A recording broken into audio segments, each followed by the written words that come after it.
O conceito da inerrância bíblica está baseado na origem divina das Escrituras. Vimos na lição anterior que a Bíblia foi totalmente inspirada por Deus. Os escritores foram guiados até mesmo na escolha das palavras e sinais utilizados no livro santo. Paulo fala das sagradas letras quando escreve a Timóteo, e que, desde a tua meninice, sabes as sagradas letras que podem fazer-te sábio para a salvação pela fé que é em Cristo Jesus. 2 Timóteo, capítulo 3, verso 15. O verdadeiro autor do livro santo é Deus, e Deus não pode mentir. Tito 1 e 2.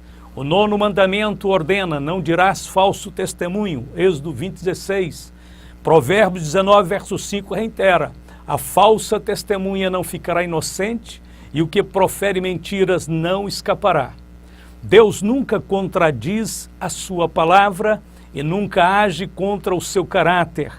Ele é absolutamente fiel e verdadeiro em todas as suas ações e palavras. Assim, a inspiração divina garante a inerrância das Escrituras. A Bíblia é totalmente verdadeira em tudo o que diz, tanto nas questões espirituais quanto históricas e científicas. O termo inerrância não aparece na Bíblia, mas a ideia está presente nas páginas do texto sagrado, como lemos. Toda a palavra de Deus é pura, Provérbios 30, verso 5. O caminho de Deus é perfeito, a palavra do Senhor é provada, no sentido de ser genuína, Salmo 18, verso 30. O caminho de Deus é perfeito e a palavra do Senhor refinada, no sentido de ser comprovadamente verdadeira, segundo Samuel, capítulo 22, verso 31. Jesus confirmou a inerrância das Escrituras de 3 modos. Primeiro, ele atestou que nem um jota ou um tio se omitirá da lei, Mateus 5,18. Segundo, ele ratificou que a Escritura não pode ser anulada, João 10,35. E terceiro, ele declarou que a palavra é a verdade, João 17,17. Para proteger a sua palavra, Deus colocou 3 advertências contra os deturpadores. Uma no início da revelação, outra no meio e outra no fim. A primeira, não acrescentareis à palavra que vos mando, nem diminuireis dela, para que guardeis os mandamentos do Senhor vosso Deus, que eu vos mando, Deuteronômio 4:2. A segunda, toda a palavra de Deus é pura, escudo é para os que confiam nele, nada acrescentes às suas palavras, para que não te repreenda e sejas achado mentiroso, Provérbios 30, verso 6. E a terceira advertência, porque eu testifico a todo aquele que ouvir as palavras da profecia deste livro, que se alguém lhes acrescentar alguma coisa, Deus fará vir sobre ele as pragas que estão escritas neste livro. E se alguém tirar quaisquer palavras do livro desta profecia, Deus tirará a sua parte da árvore da vida e da cidade santa que estão escritas neste livro. Apocalipse 22, versos 18 e 19. Assim vemos como o Espírito Santo tem antecipado mais que uma vez esta questão e tem colocado 3 sentinelas para guardar as Escrituras inspiradas, intactas, sem qualquer alteração em seu conteúdo. O vocábulo infalível indica que as palavras da Bíblia hão de se cumprir cabalmente, conforme profetizou Isaías. Assim será a palavra que sair da minha boca. Ela não voltará para mim vazia, antes fará o que me apraz e prosperará naquilo para que a enviei. Isaías 55, verso 11. E reiterou Jesus Cristo, o céu e a terra passarão, mas as minhas palavras não hão de passar. Mateus 24, 35. Muito da incredulidade existente a respeito da inerrância e da infalibilidade das Escrituras procedem dos pseudos intelectuais e da pseudociência. Estes quiseram assumir uma aura de autoridade sobre os assuntos que são do domínio exclusivo da fé cristã. Levados pela ignorância, muitos fizeram da ciência um verdadeiro Deus. Porém, devemos lembrar que o termo ciência significa apenas conhecimento, e este conhecimento só pode ser obtido mediante os experimentos, pesquisas, testes e comparações. Sendo, portanto, um conhecimento limitado, o ponto significativo sobre a ciência é que ela tem tido necessidade de mudar as suas conclusões à medida que novos fatos surgem. Os textos científicos ficam rapidamente obsoletos com o passar dos tempos, enquanto que a Bíblia nunca precisou de ser alterada em nada no decorrer dos milhares de anos desde que foi escrita. Por que duvidar de um livro que resistiu aos séculos e a todos os ataques feitos contra ele? Com certeza a Bíblia não é nenhum manual científico, mas jamais foi provado que contenha qualquer fato científico falso. Desde o relato da criação, a origem das nações, os grandes impérios mundiais, a história de Israel, o estabelecimento da igreja e tudo mais, o que a Bíblia registra, trata-se da mais perfeita correspondência com a verdade. Os manuscritos autógrafos. O termo autógrafo refere-se ao texto original de documentos oficiais. Em nosso caso, nos referimos aos textos bíblicos com a grafia de próprio punho do escritor bíblico ou de seu escrevente. Infelizmente, não existe nenhum manuscrito original conhecido vindo diretamente da pena dos escritores bíblicos. O que temos hoje são cópias fiéis desses manuscritos. O Espírito Santo providencialmente manteve a exatidão da revelação divina longe da corrupção. Os manuscritos apógrafos. As cópias dos manuscritos originais são chamadas de apógrafos. Atualmente existem cerca de 25 mil cópias dos manuscritos bíblicos, a maioria deles em hebraico, grego e latim. Não se pode exagerar a dívida de gratidão que temos para com os judeus, como depositários da revelação escrita. Eles foram extremamente cuidadosos na preparação e preservação das cópias dos manuscritos do Velho Testamento. Os escribas, sendo os responsáveis pelo serviço sagrado, deviam observar rigidamente uma série de regras, dentre as quais destacamos as seguintes. Primeiro, o pergaminho tinha de ser feito de pele de animal limpo. Segundo, cada letra e cada palavra eram contadas. Terceiro, cada cópia precisava ser feita de um manuscrito autêntico. Quarto, a escrita era feita com tinta negra preparada por uma receita especial. Quinto, era necessário que os escribas pronunciassem cada palavra em voz alta antes de escrevê-la e, em caso algum, podiam escrever de memória. Sexto, os escribas precisavam limpar suas canetas antes de escrever os nomes de Deus e banhar o corpo inteiro antes de escrever o nome Jeová ou Senhor. A reverência dos judeus pela palavra de Deus pode ser ilustrada nas palavras de um rabino ancião a um jovem escriba. Ele disse: tem cuidado como trabalhas, porque tua obra é uma obra celestial. Cuidado para não omitir nem aumentar uma soletra de teu manuscrito, porque fazendo isto, tu serás um destruidor do mundo. Em vista desse cuidado extremo da parte dos judeus para preservar perfeitamente as Escrituras Sagradas, podemos ter plena confiança de que Deus tem guardado a sua palavra no decorrer dos tempos, desde o princípio até hoje. Os manuscritos do Novo Testamento também foram copiados com muita reverência pelos cristãos do primeiro século. Dessa forma, vemos que a inspiração divina foi preservada pelo Espírito Santo, tanto nos originais quanto nas cópias dos originais sagrados. As traduções bíblicas que temos hoje são oriundas dessas cópias devidamente aprovadas pela tradição da Igreja e seus revisores. Os apócrifos e pseudo-epígrafos. O termo apócrifo significa literalmente escondido, oculto. No sentido religioso, significa não genuíno, espúrio, conforme definição dada por Jerônimo. Chamamos de apócrifos os escritos produzidos no período intertestamental, período entre o Velho e o Novo Testamento, período em que a voz divina silenciou-se e multiplicaram-se as palavras humanas. A denominação apócrifos se dá comumente aos 7 livros e aos 4 acréscimos que a Igreja Católica incluiu ao cânon do Velho Testamento desde o Concílio de Trento em 1546. Razão porque as Bíblias de edição católica romana possuem 73 livros. Esses livros nunca foram reconhecidos pelos judeus como parte do cânon hebraico. Jamais foram citados por Jesus, nem foram reconhecidos pela igreja primitiva.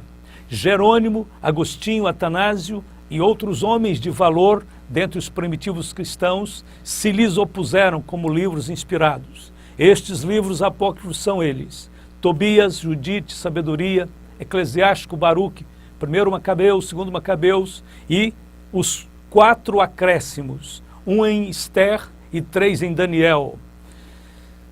Razões porque os apócrifos não servem como regra de fé. Anote aí, então, as razões. Primeiro, depois do profeta Malaquias cessou o espírito profético em Israel e houve silêncio da parte de Deus por 4 séculos. Segundo, os judeus nunca os admitiram no cânon do Antigo Testamento.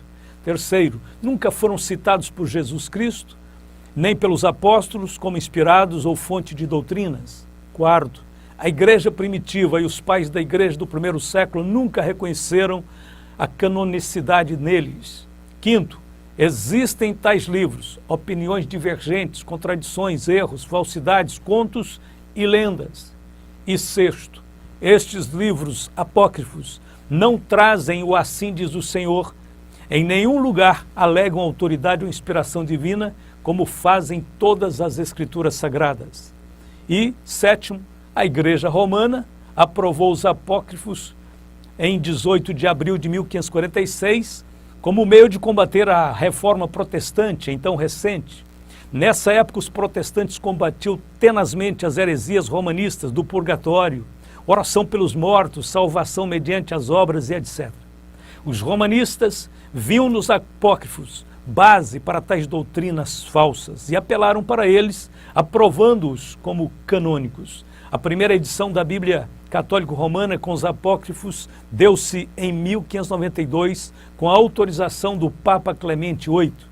Além dos livros adotados pela Igreja Católica, existe um número quase infinito de outros apócrifos. Quanto aos pseudo-epígrafos, ou seja, falsos escritos, nós temos os 12 patriarcas, a Assunção de Moisés, o Apocalipse de Zacarias, Epístolas de São Clemente, Evangelho segundo Tomé, Apocalipse de Pedro, Evangelho segundo Barnabé e muitos outros, todos produzidos por autores anônimos que atribuíram indevidamente sua autoria a profetas e apóstolos. Essas literaturas nunca foram reconhecidas como inspiradas por Deus e jamais fizeram parte do cânon sagrado. A Bíblia é a verdade plena. A tua palavra é a verdade desde o princípio, e cada um dos teus juízos dura para sempre. Salmo 119, verso 160. Como já foi dito, as Escrituras declaram enfaticamente que é impossível que Deus minta. Hebreus 6,18. Paulo fala do Deus que não pode mentir. Tito 1 e 2. Ele é um Deus que mesmo que não sejamos fiéis, ele permanece fiel, pois de maneira nenhuma pode negar-se a si mesmo. 2 Timóteo 2,13. Jesus declarou dizendo, eu sou a verdade, João 14,6. E assim também é a palavra dele. Jesus disse ao Pai, a tua palavra é a verdade, João 17,17. O salmista exclamou, a tua palavra é a verdade desde o princípio. Jesus referiu-se ao Antigo Testamento como sendo a palavra de Deus que não pode ser anulada, João 10,35. Ele disse, porque em verdade vos digo que até que o céu e a terra passem, nem um jota ou um tio se omitirá da lei sem que tudo seja cumprido, Mateus 5,18. E Paulo acrescentou, toda a Escritura é inspirada por Deus, 2 Timóteo 3,16. Embora tenha sido escrita por homens, a profecia nunca foi produzida por vontade de homem algum, mas os homens santos de Deus falaram inspirados pelo Espírito Santo, 2 Pedro 1,21. Jesus disse aos líderes religiosos de seus dias que eles vinham invalidando a palavra de Deus pela sua tradição, Marcos 7,13. Jesus chamou-lhes a atenção para a palavra de Deus escrita, quando repetidamente afirmou, está escrito, está escrito, está escrito. Esta frase aparece mais de 90 vezes no Novo Testamento. É uma forte indicação da autoridade divina da palavra de Deus escrita. Dando ênfase à natureza inerrante da verdade de Deus, o apóstolo Paulo referiu-se às Escrituras como sendo a palavra de Deus, Romanos 9,6. E o autor de Hebreus declarou que a palavra de Deus é viva e eficaz e mais cortante do que qualquer espada de 2 gumes, e penetra até o ponto de dividir a alma e espírito, juntas e medulas, e é apta para discernir os pensamentos e propósitos do coração, aos Hebreus 4:12. Diante de tudo isso, a conclusão lógica a que chegamos é: a Bíblia é a palavra da verdade, é a inerrante, infalível e imutável palavra de Deus.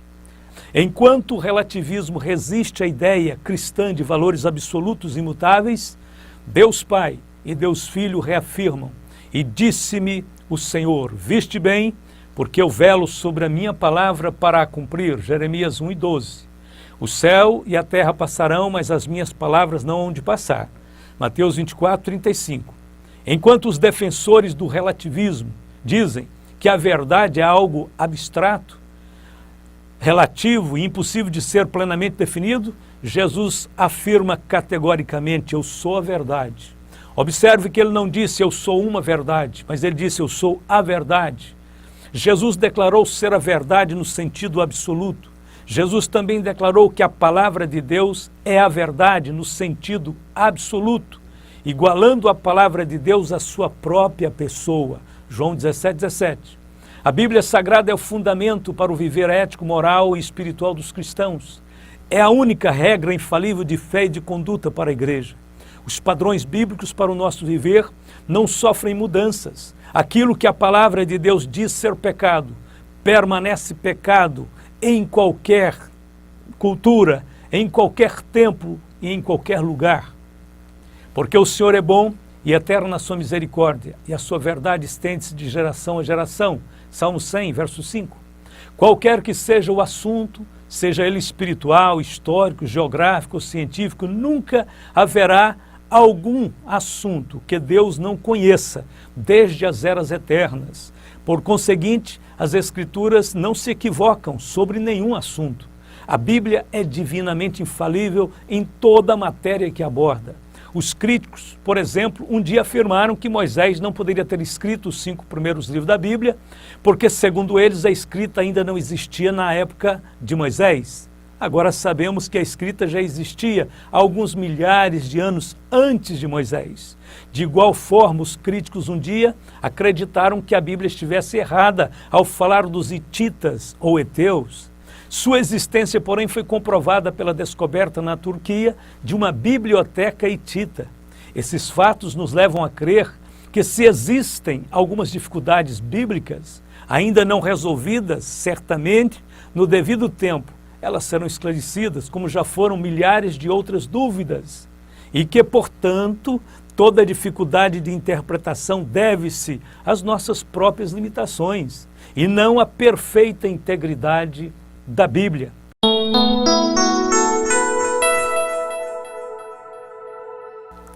As Escrituras têm autoridade para dar a palavra final acerca de tudo que ela aborda.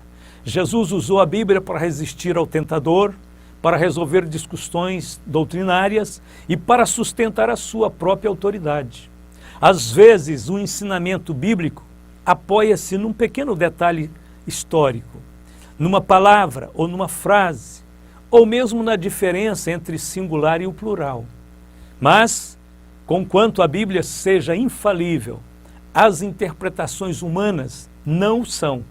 A Bíblia nunca está errada, mas nós podemos estar errados quanto às nossas interpretações e pontos de vista. A mensagem da Bíblia nunca muda, mas a nossa compreensão pode mudar. Os seres humanos são finitos. Os seres finitos cometem erros. E por isso é que há borrachas para os lápis, corretores líquidos e uma tecla chamada delete nos computadores, porque nós erramos muito.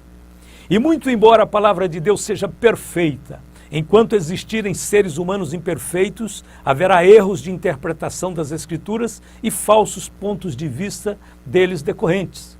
Em vista disso, não devemos nos apressar em considerar que um determinado preceito científico hoje, amplamente aceito, seja a palavra final acerca do ponto em questão, porque teorias que foram predominantemente aceitas no passado são consideradas incorretas por cientistas do presente.